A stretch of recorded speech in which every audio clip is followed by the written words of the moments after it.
Vaiana et les Gabonis voleurs de chaussettes. Petit conte utile pour les enfants aux pieds nus et au rhume qui va avec et qui embête tout le monde. Vaiana, Vaiana. Oui, papa. Viens me voir, ma puce. Tu fais d'abord un gros bisou tout doux à ma mounette et tu mets ton pyjama, s'il te plaît. Déjà fait.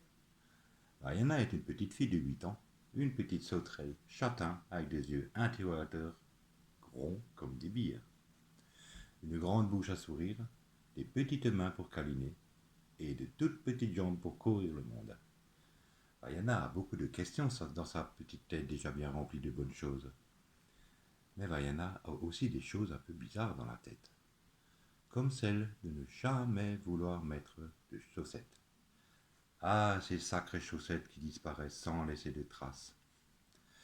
Ses petits pieds sont tout mimi, mais fragiles comme du cristal. Vaiana n'aime pas les chaussettes. Oh non qu'elle n'aime pas ça.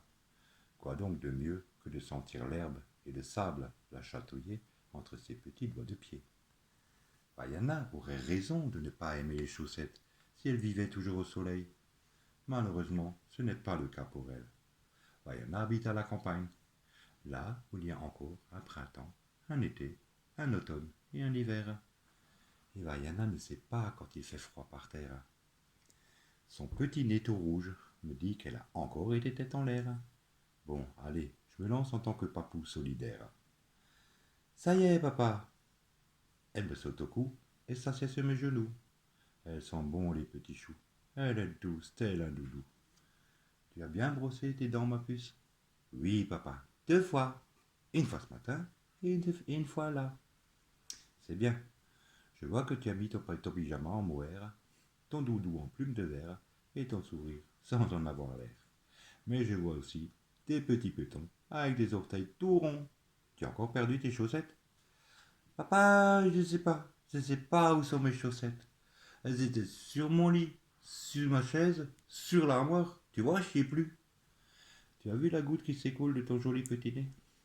Tu ne veux pas prendre froid, je suppose, car tu ne pourras pas aller en balade chercher de la salade pour ta grand-mère qui est très malade.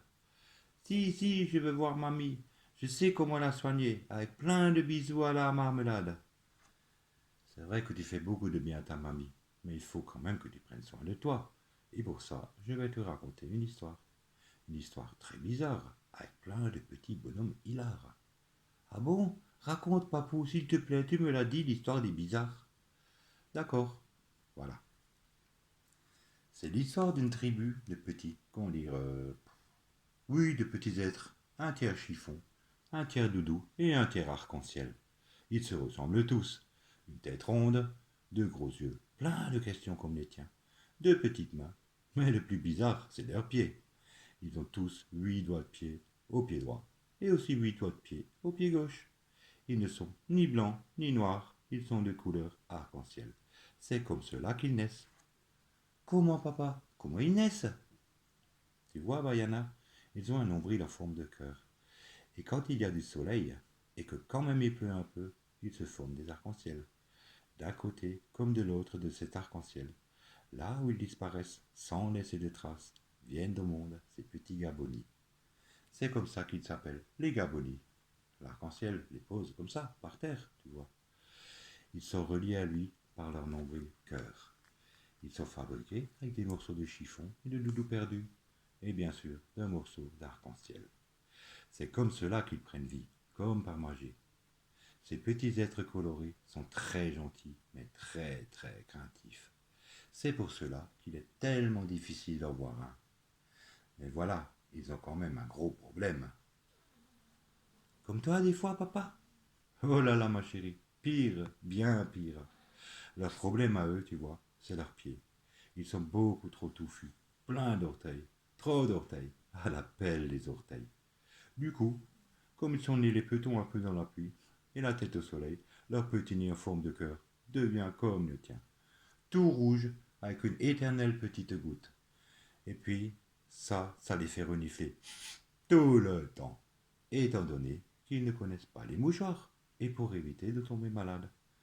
Quoi, papou? Qu'est-ce qu'il faut les petits cabounis tout doux pour pas tomber malade? Je ne veux pas qu'ils deviennent malades, c'est triste d'être malade comme ma mamie. Oui, ma puce, mais ne t'inquiète pas pour ta mamie. Elle prend bien sa tisane et elle met son châle. En plus, tes piqûres de bisous que tu lui administres lui font le plus grand bien. Du coup, elle s'en fout. Et elle peut te faire des gâteaux à pâte de chou.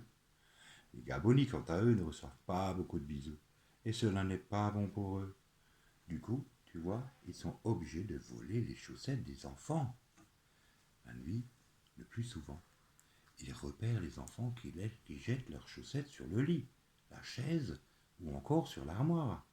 Ils pensent vraiment que plus jamais, jamais ces enfants-là ne mettront des chaussettes puisqu'ils les ont jetées. Oh, ce n'est pas vraiment du vol, car les chaussettes qui volent, personne n'en raffole. Donc les Gabonis chipent toutes les chaussettes, qu'elles soient grises, rouges ou à paillettes. Leurs pieds en éventail ont vraiment une grande taille. C'est pour cela qu'il leur faut une paire de chaussettes pour chaque pied. Tu imagines un peu leur malheur. De si grands pieds et rien pour les habiller. Voilà pourquoi leur boutonner. Un Gaboni en mission de chipasse de chaussettes ne pense pas qu'à lui. Il pense aussi à sa tribu afin de collecter le maximum de paires. Comme ça, ils passeront l'hiver.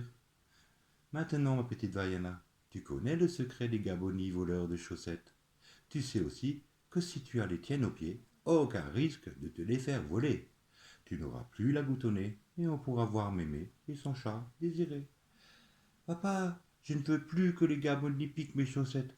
Mais comment ils vont s'habiller s'ils ne peuvent plus me les chipper? J'aime pas trop qu'ils deviennent malades, comme Mémé, parce que je ne peux pas leur faire des bisous pour les calmer.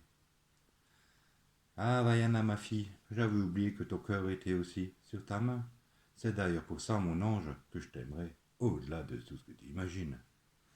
Tu es aussi une petite Gabonie. Tu es né dans un arc-en-ciel d'amour, un cœur sur ton nombril. Tu es un tiers maman, un tiers papa, et pour ce qui est du plus gros tiers, tu es toi. Et tout comme eux, tu penseras à mettre tes chaussettes, et plus jamais, jamais, tu n'auras la goutte au nez. En ce qui concerne les Gabonis, chiffon doudou arc-en-ciel, la solution est toute trouvée. Il y aura toujours des enfants qui ne seront pas rangés. Papa, oui mon cœur, tu sais que je t'aime maintenant et au-delà. Oh oui, je le sais. Oh que oui, je le sais. Et moi alors je t'aime plus fort que tout ce qui existe, et même ce qui n'existe pas, ou pas encore. Mon petit arc-en-ciel à moi. Quand il pleut dans ma vie, tu sais toujours y mettre de la couleur. Un dernier câlin et au dodo. Demain nous irons chez mamie. Tu pourras lui refaire son lit. D'ailleurs, elle m'a dit qu'elle allait te faire un clafoutis. Ben voilà, qu'elle s'est endormie, ma petite chipie. Je m'en vais la mettre dans son petit lit. Je lui prépare une nouvelle histoire afin de la lui raconter dès qu'elle aura apprise celle des Gabonis. Pas si voleurs que ça. Ils voulaient juste protéger leur petit